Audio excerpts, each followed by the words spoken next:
Hello there, and welcome to Sandbox, the podcast brought to you by Bureau Happold. We ask those big questions about our world and the built environment we place upon it.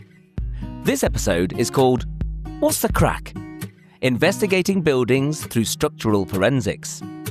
Now, I don't know about you, but when I think of forensics, I think of people in white protective suits peering at a crime scene saying things like, "It's a match," or "There's no sign of forced entry," or "I could sure use a cup of joe about now." But then maybe I've watched too much CSI. Structural forensics is in fact a hugely important branch of the construction industry. Indeed, it is its own CSI, Construction Safety Investigation. It is the practice and the science by which the buildings we live in, work in, use and visit are kept safe. But what exactly is it? What does it look like in practice? Where has it come from? How is it being influenced, along with the rest of the construction industry, by the Building Safety Act of 2022 and other legislation? And as always on Sandbox, we look at what it means for the individual and for the planet itself. Putting structural forensics under the microscope with me in this episode is a top team of experts. From Bureau Happold, I am delighted to welcome Julian McFarland and Jan Anil. Julian, tell us a little bit about yourself. Thank you, Andy. Hello, my name is Julian McFarland. I'm a chartered structural engineer. I'm a director at Bureau Happold, based in the London office. Over my career, I've worked on many types of buildings, new build and refurbishment. These have been an ideal training ground for work in the very interesting area of structural forensics, which I've focused on over the last 5 years or so. So thank you for having me on the podcast, and we'll hand over to Jan. Nice. Yes, Jan. I'm Jan Anil. Like Julian, I'm a chartered structural engineer. I work for Bureau Happold in the London office. About more than 6 years ago, I used to do structural design, working on some complicated buildings for Bureau Happold, Tottenham Stadium, some Zaha-Hadid buildings, this kind of thing. But 6 years ago, I moved into structural forensics, which we are now focusing on. And this is quite an interesting area of engineering that allows us to go into a lot more detail in certain problems compared to normal structural engineering and really get into the nitty-gritty in terms of how structures actually behave, and also designing some remedial works, sometimes in existing buildings with some very challenging constraints that require us to use an enhanced level of expertise. Brilliant. Well, thank you both very much for joining the panel today. And we also have, giving us vital legal insight into the complexities and impacts of the Building Safety Act and other key legislation, Emily Cliff from Kennedy's, legal director at Kennedy's, no less. Emily, tell us a little bit about yourself. Thanks, Andy. I'm based in Kennedy's Birmingham office. I've been there almost 15 years, and my practice includes assisting engineers and company directors with various legal issues, and also investigating when things go wrong, when claims are made concerning buildings and some other things. And this can often include the instruction of forensic engineers. What exactly is structural forensics? Julian, I'll go to you first. What is structural forensics? Before we go to structural forensics, I'll define a structural engineer. So, please do, yes. Put simply, a structural engineer is responsible to ensure a building is designed to be safe, strong and stable. So using a knowledge of loadings, materials, and an understanding of the forces and stresses within structural elements, we as structural engineers calculate the size of structural parts and how everything should fit together so the structure can handle everyday use and unexpected events, so the structure can stand securely for many years. There are many different strands to structural engineering, and sort of conventionally, for a medium to large multi-story building, say new build or refurbishment, what structural engineering would normally do is go through a project life cycle. So that's going through ever-evolving design stages from concept, scheme, detailed design through to construction. We, produce drawings and calculations and models to communicate our information.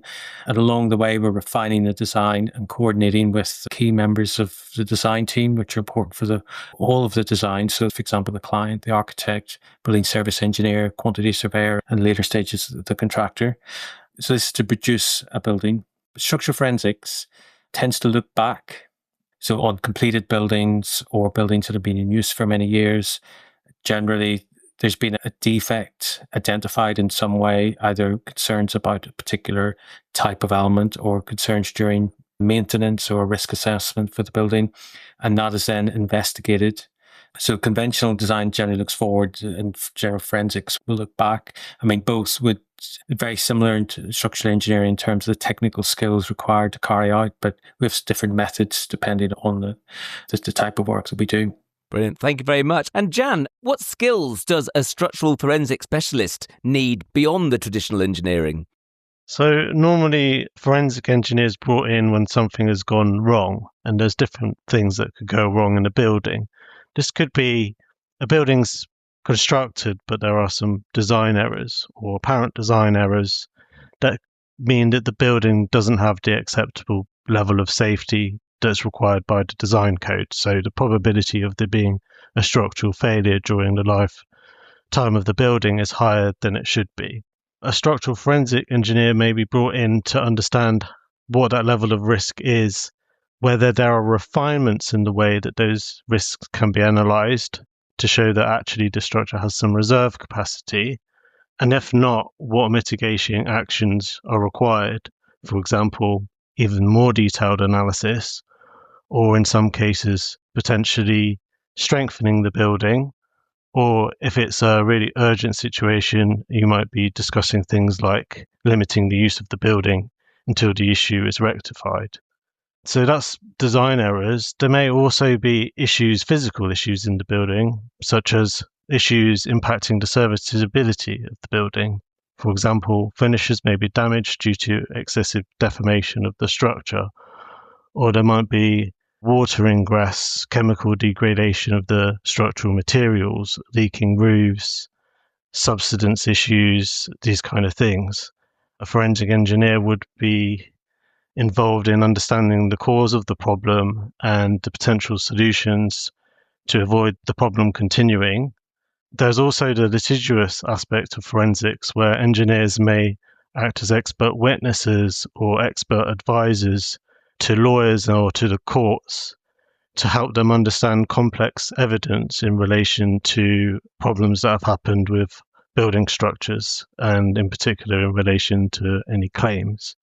Their insight into how a structure is designed and how it's behaved is invaluable to those kind of situations.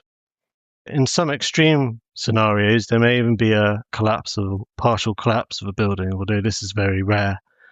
And a forensic engineer would come in to understand the causation of this event and how the building could be salvaged. And it also provides an opportunity to learn from our mistakes so that when future engineers are designing future buildings, those issues are not repeated. Brilliant.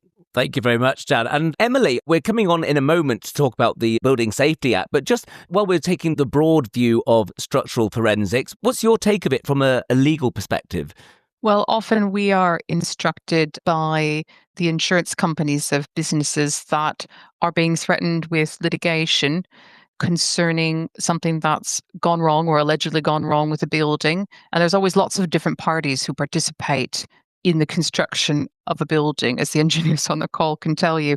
And what we will often need specialist input on is to look at, well, what was the cause, as Jan has said, what was the cause, or what are the probable causes of something having gone wrong? Perhaps it's workmanship, perhaps it is something that has gone wrong with the maintenance of the building. And as Jan was saying, water ingress can eventually cause some issues. So these are things that a lawyer doesn't know about, but a lawyer would need to evidence in court to show that their client is innocent or someone else is guilty in a civil legal sense. And now, Emily, I'm going to stay with you now because obviously there's the Building Safety Act of 2022. It's a hugely significant piece of legislation. What is its impact on the construction industry and specifically structural forensics? Well, as you said, the Building Safety Act is very big and it has a lot of different effects.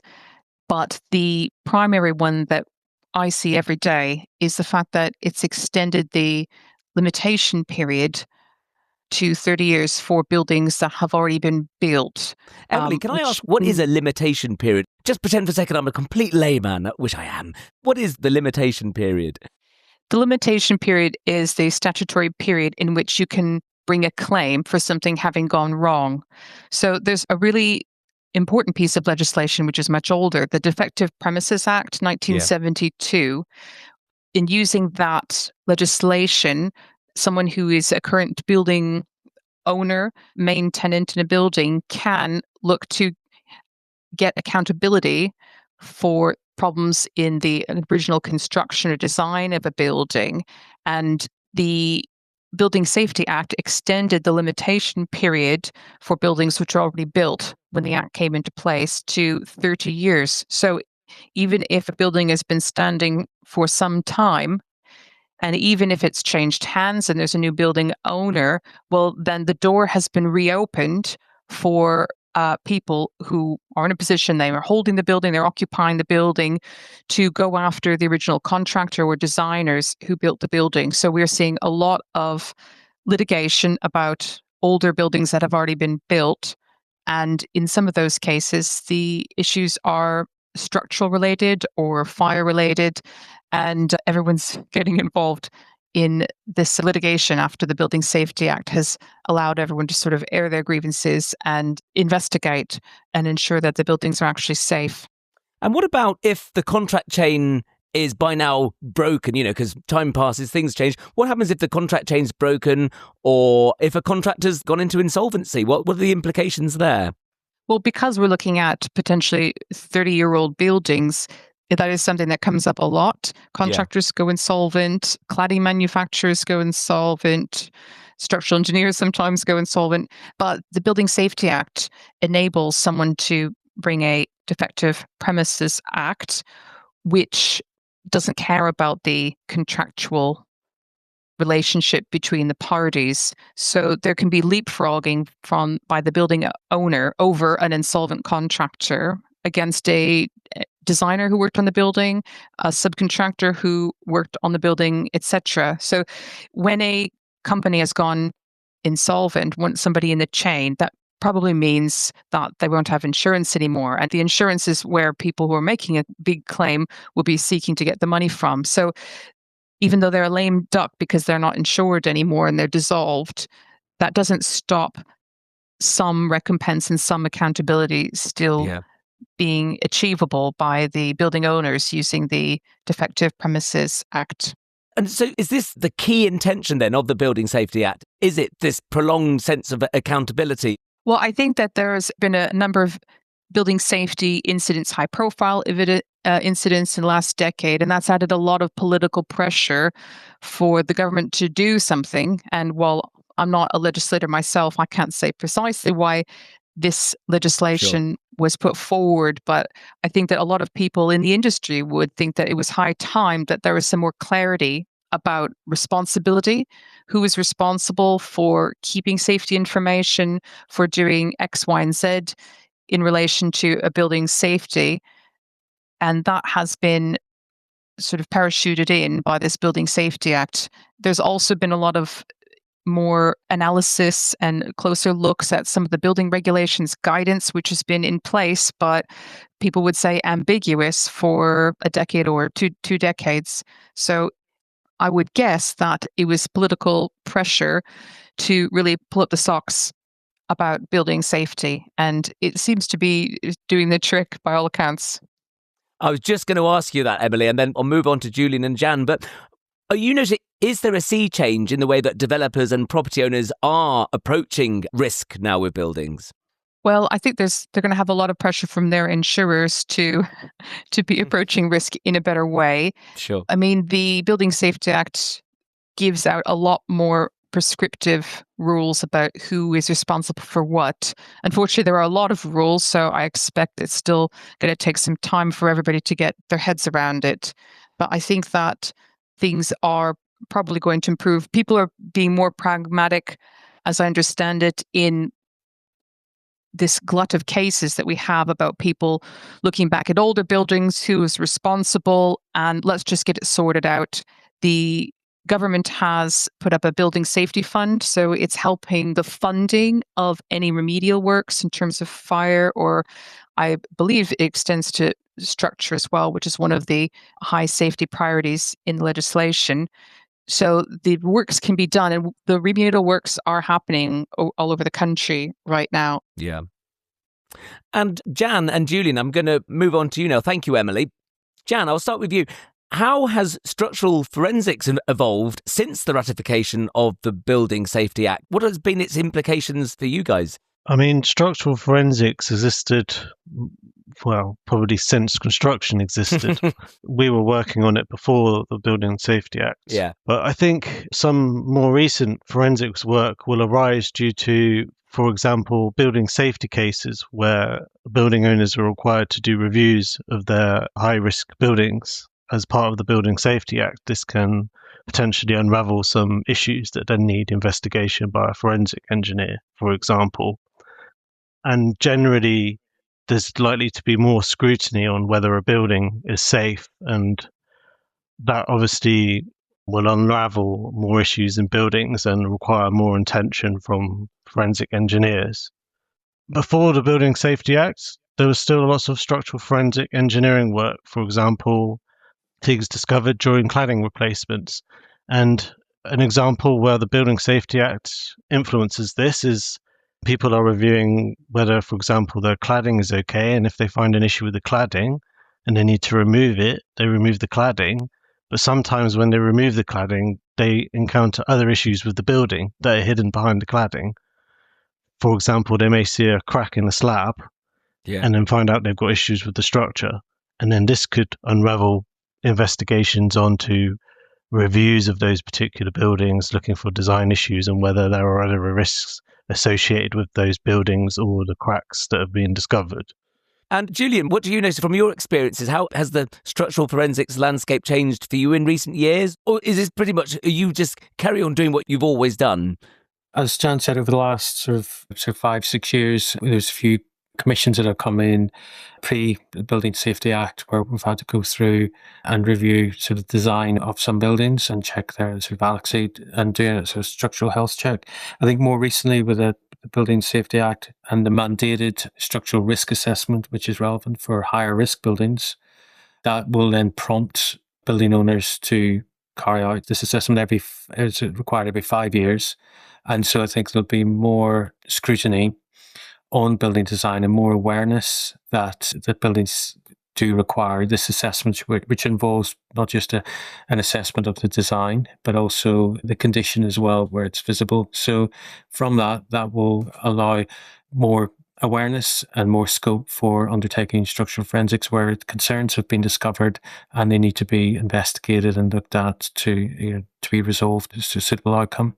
Brilliant. Thank you, Julian. And Emily, back to you. Is there anything that you'd like to add on the subject at this point?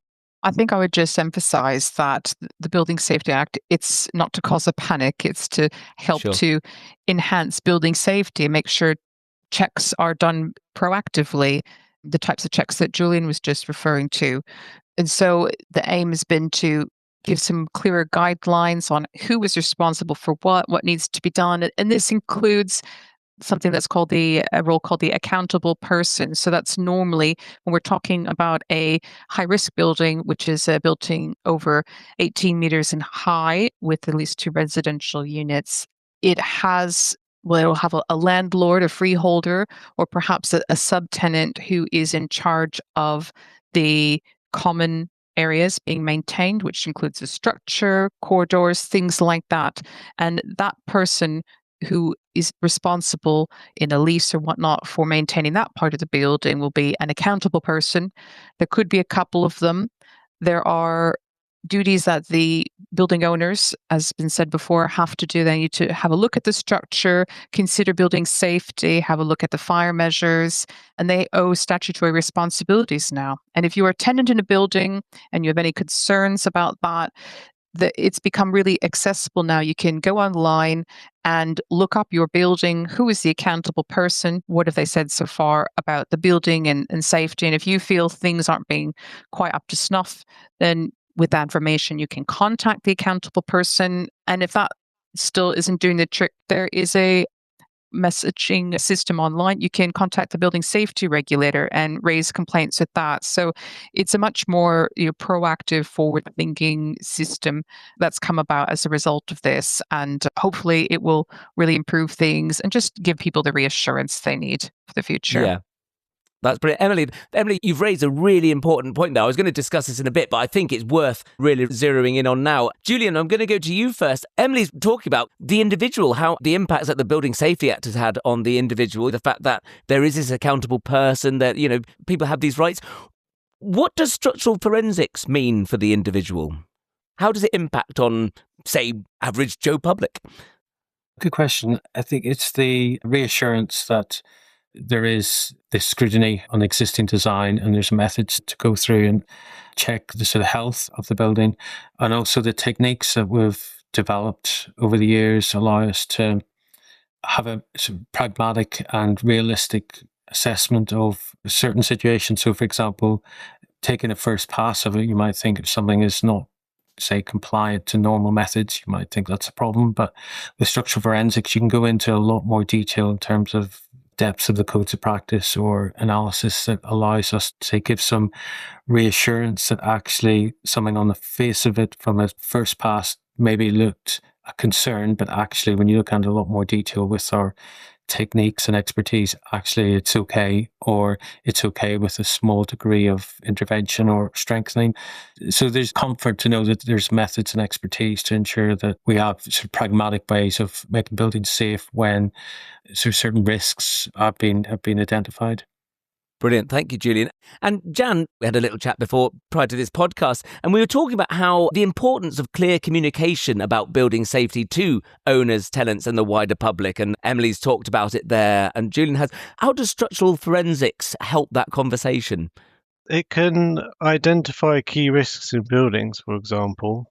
There was recently a health and safety notification about transfer slabs. So do you mind me asking, what is a transfer slab, Jan? A transfer slab is a slab where the columns above the slab and below the slab are misaligned. Right. And normally this is done due to a change in usage in the building above the slab compared to below the slab. For example, you may have a car park below the slab, or you may have apartments above the slab, and the architectural arrangement in those two spaces don't really fit together, so you need to change the column locations. So the point of the transfer slab is to support the columns above, but they are misaligned with the columns below. And this can lead to some complicated structural behaviors between those misaligned elements. A building owner may need to be aware of this because it's a higher risk element in their building that's more likely to be a safety concern. One, because that element's supporting possibly a lot of stories above it, and two, because it's highly complicated and it's more prone to errors compared to simpler elements. That's lovely. Thank you very much. If you think about the individual, the structural forensic engineer, and the building, that's almost that three-way conversation that's going on. How you facilitate that? A lot of scenarios where a forensic engineer helps a client is where they've got a problem with the building, a known issue, or known potential issues that are suspected issues. They could be design issues, or they could be already physical issues, as we alluded to earlier. And they will want to know, well, how can I reduce the impact of these in terms of the people living in the apartment? Do I need to go in and do remedial works? That's very destructive. Are there alternatives? Can I do further analysis and show that the building's actually safe anyway? Yeah. Can we do remedials that have a lower impact on the residents inside the building?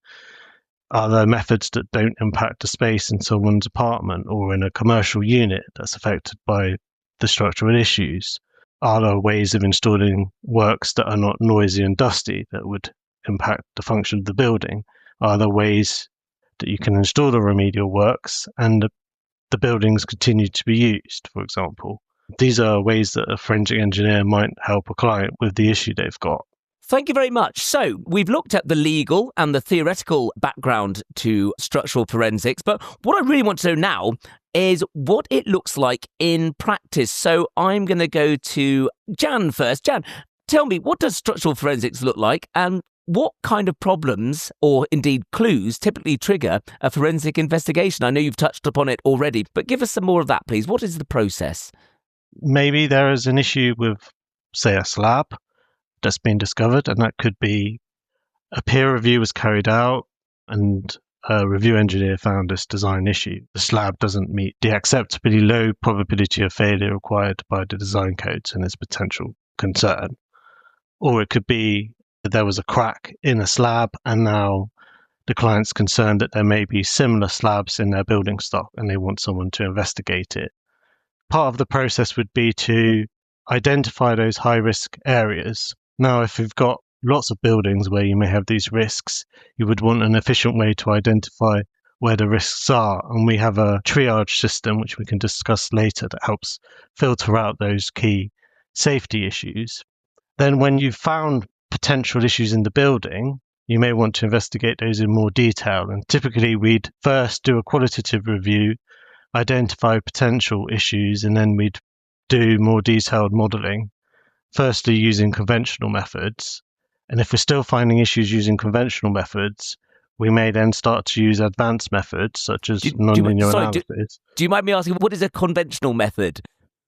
A conventional method I would describe as something that's used by structural design engineers when designing normal buildings. So a method they would use to size an element for a normal building so it can resist the loads using the normal methods described in the codes of practice. Whereas an advanced method is not widely used method. It's much more complicated, much more computationally demanding, and often interfacing with academic research, that kind of level of analysis. Thank you. And Julian, Jan was talking there about the triage system. So that was a lovely segue. Thank you, Jan. The triage system, can you tell me about this? Because I think it's a 4-stage triage system that you utilise at Buro Happold. Is that right? Yes, for cases where we have concerns about the structural design, as Jan has alluded to, we use this triage process working up to 4 stages if necessary. So I'll take you through each stage briefly. Brilliant. Yes, please. So stage 1 is the initial high-level assessment. So we review available archive information and undertake spot checks of elements. We'd also check if a particular building had an element that was particularly vulnerable and maybe pose a higher risk of non-compliance, for example, a transfer slab that we've mentioned. And if there's any areas of concern, then that would prompt a stage 2.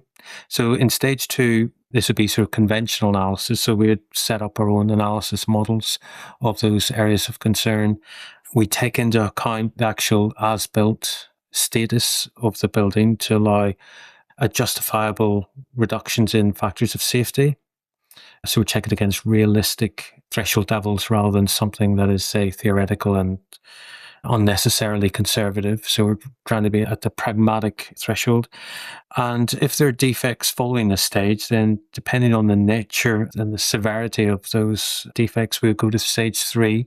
So stage 3 would be the advanced analysis. So where we'd be really sharpening our pencil and extract as much capacity as we can from the structure.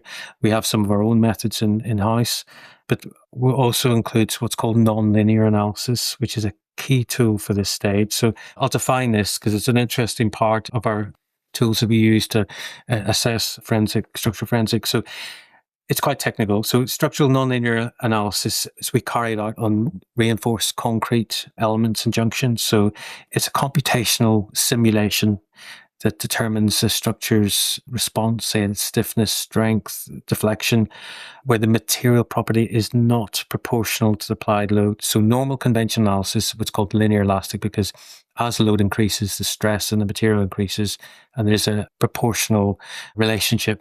But in nonlinear, there is in reality, it's not proportional, it's nonlinear. So, for example, this analysis takes into account the cracking of the concrete, it takes into account the yielding or extending of steel reinforcement bars.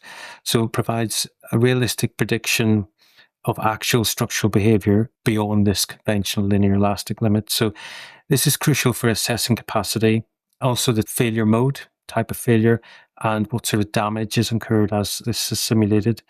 This information is used to interpret whether the element or junction is adequate as it is, or whether remedial strengthenings are indeed necessary. So it's been also described as a virtual load test.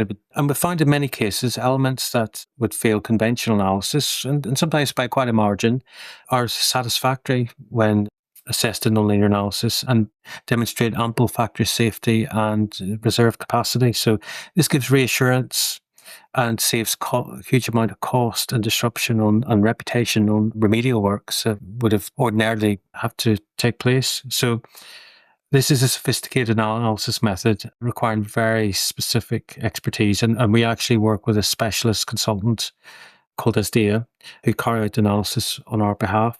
So this is all part of the stage 3. So we're trying to whittle down the number of defects as we go through each stage and trying to pull every lever available to us. But if there are defects that do exist following stage 3, then we move into stage 4, which is the actual design of the remedial strengthening works. So, the original building was not designed to be remediated. So the solutions can be in very awkward locations and have very challenging site constraints.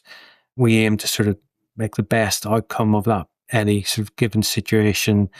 We use a number of different solutions. For example, we can use carbon fibre or structural steelwork or carefully placed steel reinforcement bars to ensure the fixes are the least disruptive for the client and building users, and avoid taking floor space, decreasing ceiling heights, or general loss of function.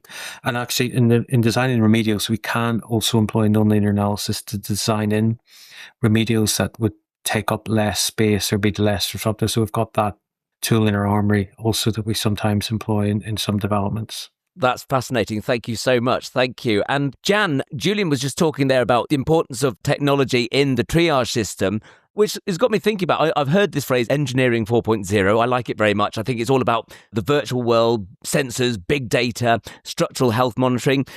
Is there a role for that to play in structural forensics? And if so, what is that role? So computers are getting more and more powerful, and computer power has doubled every year in the past years. This is called Moore's Law. And a lot of the nonlinear analysis Julian was referring to wasn't possible more than 5 years ago because it's so complicated. But the nonlinear analysis can be taken even further and be combined with monitoring in a live structure. This is commonly done in bridges. It can also be done in buildings. And you would have sensors monitoring the movements, the cracks, the temperature, and other aspects of the structural behavior in real time. And then this information would get fed into a nonlinear model.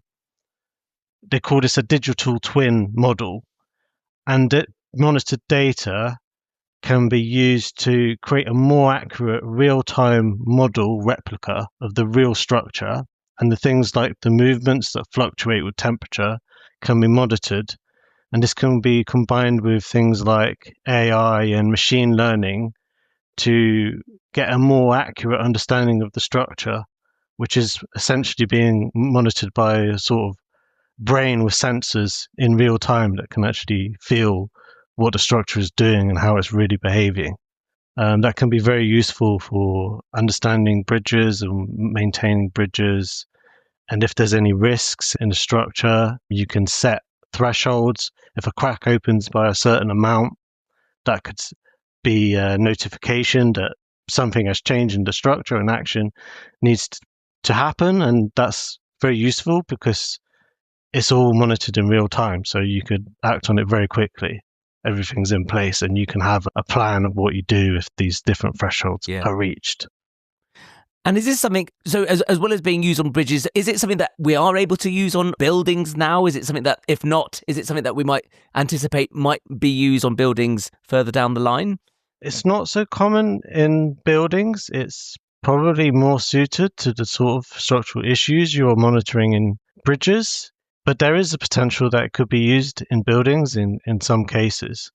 You also have to consider the practical challenges of installing monitoring equipment in a building. Sure. For example, access licenses to install equipment if the building's in use, and where do you put the equipment and how do you monitor it? It can be quite complicated. But there is probably potential to to do that in the future in buildings for certain types of issues. Yeah. Fascinating stuff. Thank you. And Emily, I'm just listening to all this about the fascinating work that Julian and Jan do. And in a way, this is describing the methodology by which evidence is accrued. From a legal perspective, what do you think when you listen to them talking about these processes? Yeah, well, I think there's two things that they've been talking about. One is looking at things that potential problems which haven't yet eventuated, which is always good, a bit of proactivity. And then the other thing is, as was mentioned perhaps near the beginning of the call, in the rare circumstances where something has gone really wrong and needs remedial works, well, obviously that's expensive. Who's going to pay for that? That's going to probably involve a claim against somebody and then their insurer. And so in both situations, it's something that I have come across in the legal world of claims, because if somebody thinks that there's a problem, they're going to perhaps proactively threaten a claim or try and work it out with the other person before it turns into a full-fledged dispute. And sometimes the type of monitoring and assessment that Jan and Julian have been talking about can just help to demonstrate that actually there isn't a problem. And perhaps the claim should go away or the dispute can be resolved. Maybe somebody pays for the structural engineering work that shows that it's actually okay.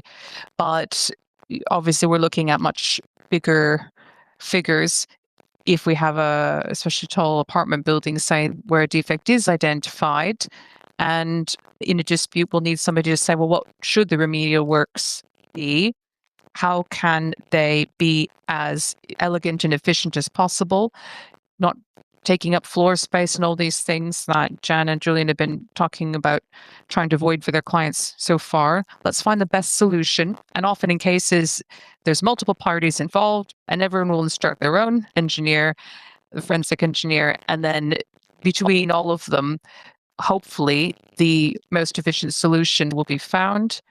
That's wonderful. Thank you, Emily. That's fascinating. And Julian, as Emily's talking there, she's talking about proactivity, being proactive. And a thought that springs to my mind is we talk about structural forensics being applied to buildings that are already existing. Can it be used on buildings that are currently being built? And by that, I mean, can we apply the learnings of structural forensics at the point of construction and maybe head off potential problems? Yes, Andy, very much so. So, for example, in constructing new buildings, maybe during construction stage, or there's maybe some issue during the construction, that we could use the structural forensic skills to investigate that particular item in a lot more detail to actually give a true status of its actual capacity. And if it does need strengthening, using the skills that we've developed to have as efficient as possible a solution to that. So a lot of the learning that we've used from forensics can be used for a new build if certain scenarios come up and we address that. But also just generally lessons learned from our work in developing the codes and analysis and tools and analysis methods that can be fed back even in the sort of early stages of new build and refurbishment. For example, a lot of refurbishment buildings, we would be assessing the existing building and to see its potential for adaptation and change of use and to try to get the most potential out of the building. So a lot of those methods in working out how the existing structure is working, and if you change it, if you modify it, that's extremely helpful in understanding its future potential. Yeah, that's fascinating. And in fact, actually, on that subject, from a climate point of view, can it help when it comes to embodied carbon? You know, for clients getting the most out of existing buildings stock through reuse and repurpose, a forensic approach presumably would be helpful there, Julian. Would that be fair to say? Yeah, absolutely. And some of the projects we're working on, if from the first run of conventional analysis, it appeared that the building might have lots of issues that a different interpretation or judgment may have condemned the building. But actually using structural forensics and looking at it in a lot more detail, then in some cases we're actually saving the building and giving it a future life, because although it may not have been ideally designed with some strengthening in certain key locations, it is actually fine for a normal design life. So in that way, that's not just saving cost and disruption, but also saving the embodied carbon of potentially having to demolish and rebuild a building. And also the key learning from just understanding the capacity of certain elements and arrangement that could be helpful in the new build and understanding and mitigating embodied carbon in new build and refurbishment design. Let's say 20 years into the future, how do we see structural forensics evolving in the next years? What's the direction of travel and what's our dream scenario? Jan, I'll go to you first. You can be our first time traveller in this one. Well, I think it'll still exist and there will still be things that have gone wrong in buildings. With technology, there's always an increased demand to do something more complicated, to push the boundaries, to make a more complicated building, to stretch the geometry, to do it quicker.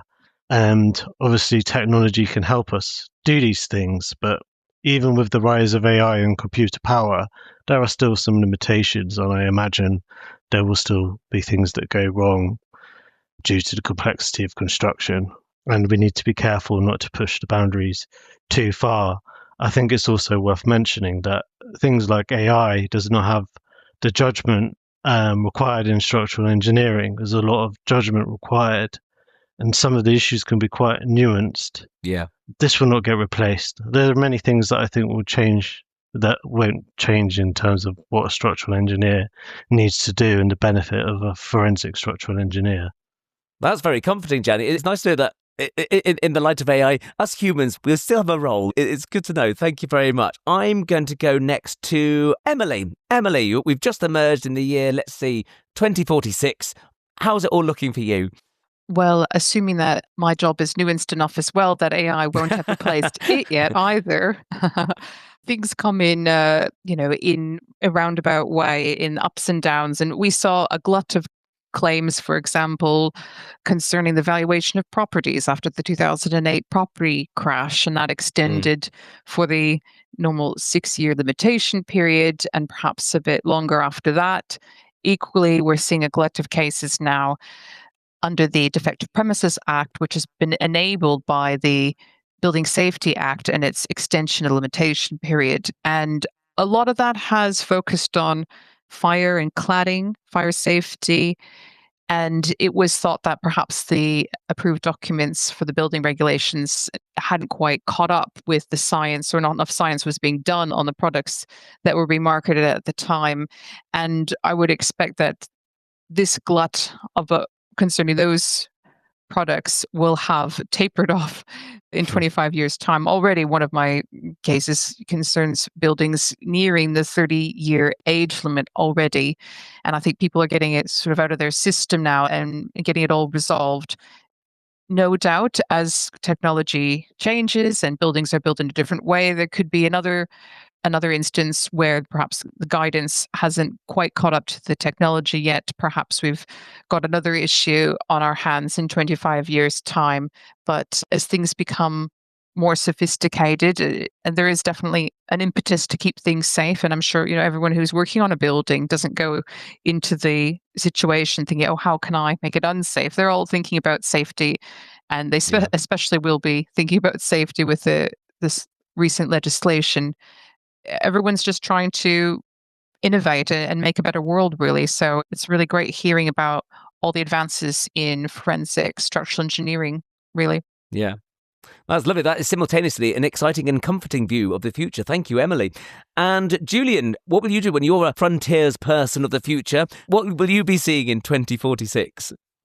Well, if I'm still working, a few aspects of sort of thinking about the question of what's going to happen in 20 years' time, forensics. I mean, a few interesting things are likely. I mean, the advance of data analysis and assisting investigations of issues, automated detection, maybe from imagery to spot distress in structures, maybe more integrated structural health monitoring. Maybe that'll become a more standard thing during the design, and therefore that'll help with future assessment. I'd like to think better archive information, because at the moment, some of the buildings we look at from the past, the archive is a bit hit and miss. Sometimes it's all the records are there and it's great. It makes our job so much easier. And other times, sometimes, from years ago, there's very little information about the structure, which makes it very, very challenging. So I'd like to think in the future that with the golden thread that's taken through, there's a really clear digital record of all the structural information. And also just checking buildings for phenomena, say from long-term climate changes, whether that's changes in temperatures, maybe more heat or higher wind speeds or wetter environments that may cause groundwaters to be slightly higher than. So the original design is, the parameters used in the original design have changed, and whether there's investigation required from that aspect to look at existing buildings and whether they're still okay or for this sort of changing world, as it were. Brilliant. Thank you very much, Julian. So, there we have it. Structural forensics might sound like something involving magnifying glasses and deerstalker hats, and in some theoretical ways, it is. But it's more than that. Through cracks, creaks, and other clues, our built environment is talking to us all the time. Structural forensics is a vital way of translating each building's unique language. At its heart, structural forensics is about understanding our built environment better, why things go wrong, how to put them right, and how to make sure we build smarter for the future. Whether it's responding to new legislation like the Building Safety Act, protecting the people who use buildings every day, or reducing carbon by showing how buildings can be used better, structural forensics plays a far bigger role than many of us realise. Personally, I find it reassuring that there's a whole world of expertise and legislation out there that is dedicated to figuring out what our buildings are trying to tell us. And with that, another episode of Sandbox draws to a close. I would like to thank our panel, Kennedy's Emily Clift and Bureau Happold's Julian McFarland and Jan Anil. Thank you all very much. And we want you to get involved, dear listener. Join the conversation by using the hashtag #BHSandbox on social media. Don't forget to subscribe to follow the show. You'll find Sandbox in all the usual sources of podcast goodness. Thanks for listening. Goodbye.